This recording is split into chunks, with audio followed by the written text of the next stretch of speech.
Es ist nicht mehr so sinnvoll, sich einfach nur in die Negativität hineinzustürzen und zu hoffen, während man leidet, es zu transformieren. Es ist jetzt an der Zeit und ihr seid hier alle Meister. Und alles, was wir hier besprechen, kommt zur richtigen Zeit und weil ihr bereit dafür seid. Es als souveräne Seele, als souveräner Kreator von all dem, was ist, verantwortungsbewusst in seine Realität zu gehen und alles zu ändern, was nicht gefällt. Und wenn man seine innere Welt ändert, ändert sich auch die Wahrnehmung in der äußeren Welt. Und wenn sich die innere Welt und die Wahrnehmung in die äußere Welt ändert, dann ändert sich früher oder später auch die komplette Realität. Und nicht mehr nur meine Wahrnehmung auf etwas ändert sich, sondern buchstäblich, wie andere Menschen agieren, wie andere ja, Dinge sich um euch herum erschaffen. Aber dafür muss ich bereit sein, meine Schatten anzusehen. Und das bedeutet, nicht mehr mit dem Finger auf andere zu zeigen, sondern wirklich zu beginnen,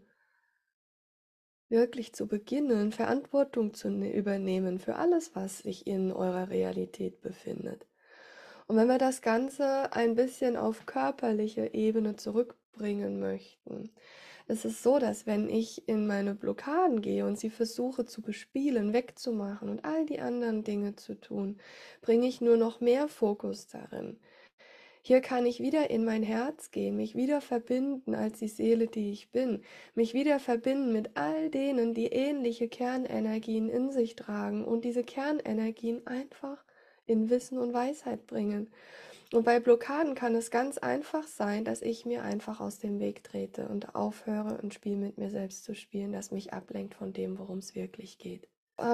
Die Art und Weise, mit der Realität zu ko-kreieren, bedeutet natürlich jetzt erstmal zu lernen, dass alles Teil von euch ist. Und um euch das ein bisschen leichter zu machen, möchte ich euch einladen, es wirklich wie ein Spiel zu sehen.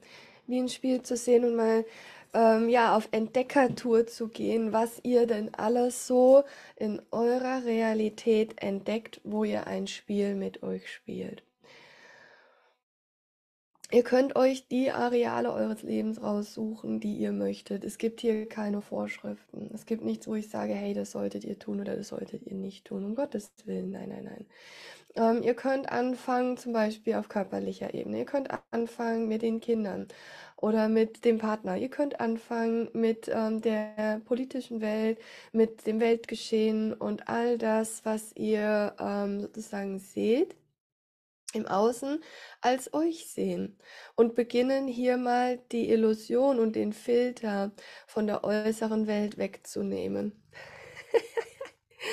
und einfach anfangen, hier alles als ihr tut das, ihr macht das, ihr seid das. Es ist in euch. Eure Realität seht und wahrnehmt durch euren Realitäts Filter seht. Das heißt, ihr könnt in eurer Realität nur das sehen, was Teil von euch ist.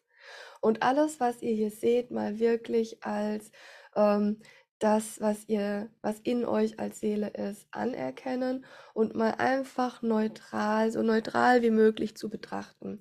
Das ist der allererste Schritt, weil ich möchte mit euch Schritt für Schritt das jetzt einbauen, weil Quantum Master bedeutet, ja, der Meister seiner Realität zu sein.